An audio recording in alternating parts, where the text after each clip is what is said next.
I got up to a point where I got super fed up with broke leads or just spending money on people that will never convert for a high ticket. It was probably a year ago where I was like, I physically went down the rabbit hole of like solving it. And I didn't know exactly what I think I just woke up one day. I'm like, man, I wish I knew the financial capacity of every lead. I'm talking about exact data, not scraped IP data, right? There's stuff that scrapes IP data. It's like 40% accurate. No, I want to know the exact financial credit viability of every lead. So, yeah, and through that whole journey of spending all this money on advertising, like I said earlier, the marketing teams just like they would say the leads are great. Sales team would say no, the leads are broke.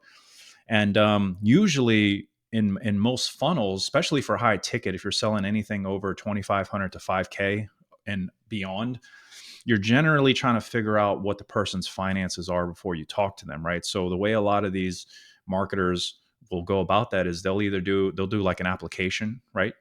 That the user will fill out, collecting basic information, but it'll get asked some strategic questions. Hey, what's your household income? Hey, what do you do for a living? Right? What is your credit like? Maybe directly or indirectly in some way, shape, or form. And then it's either that or setter teams, right? If you have a setter team, they'll try to call and triage the lead before they bring it to like their closer, right? And ask similar questions and try to just figure out, can this lead afford us or not? Like, so we found on my funnel, and we're seeing this with our clients, we found that 50% of all of that pre-application data and setter triage call data is false, inaccurate. People just lie on that stuff, right? The market's more sophisticated now. You're running ads, webinars, book of calls. Hey, this is a free lead, free PDF download. Guys, they know what this is. The market's more sophisticated. So the quicker you can get to just going back to focusing on the value of what you're even in business for, rather than trying to ask them about their finances, kind of really off-putting. Hey, you just booked a call. What's your job? What do you do for a living? How much money? Like, it's off-putting. People know what you're trying to do. So, and honestly, 10 years ago, we could just focus on our value and not try to worry about what is in people's pockets, because back then there wasn't as many marketers running ads like this, right? So now you got a whole decade of it. This whole generation knows what's going on. So you got to change the math of the funnel, and that's what LeadFi does.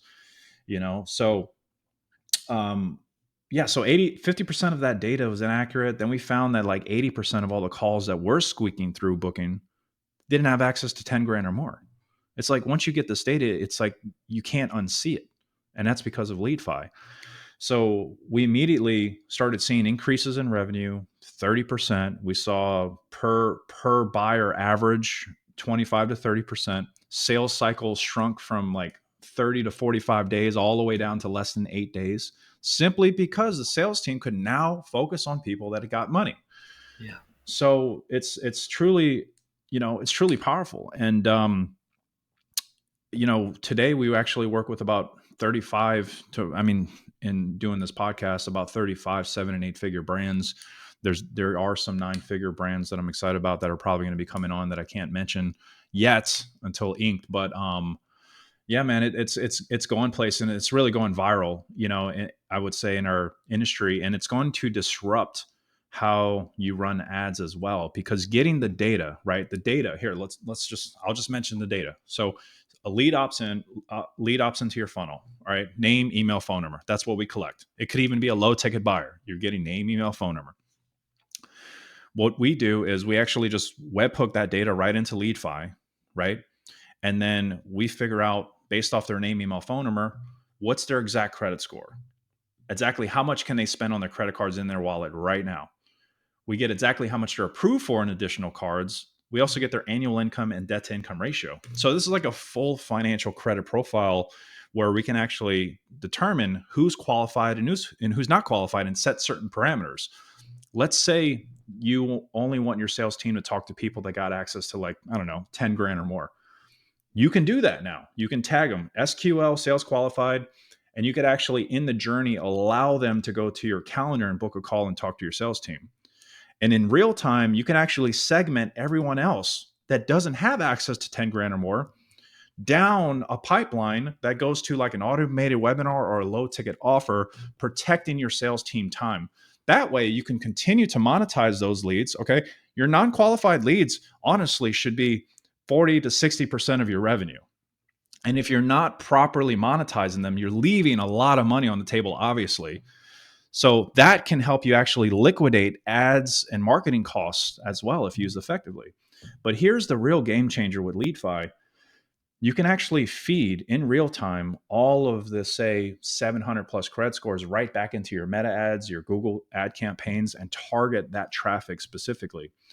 I think that this is going to completely and is already disrupting the media buying or advertising, online advertising space, because a lot of marketers rely on buyer data to do their targeting. Okay, there's marketing attribution softwares out there. You probably know of some. I'm not going to mention any specifically, but they focus on, okay, who's got money? Who can give me money? Let's go find more of those people. The problem with that is, okay, just because somebody gives you money doesn't mean they're going to be a good customer. Okay, you take their 5 or 10K. What if it's their last 5 or 10K? Yeah. Now you're in violation of the FTC because of the last dollar rule, right? If you do build audiences based off credit score, well, cool, 700 plus score. If you have a 700 plus credit score, you earn that. That means you got money and access to capital that most people don't. You know how to manage your funds. You've been awarded a 700 plus score, and you're probably a level-headed, more rational type of individual to work with, and not going to be a pain in the butt in your fulfillment process, right? If you got a 500 credit score, guess what? You earn that too. That means you don't got access to capital. That means you probably are having hardship or having trouble managing your own finances. And you're probably going to be more of an irrational person and be a pain in the butt to your fulfillment team.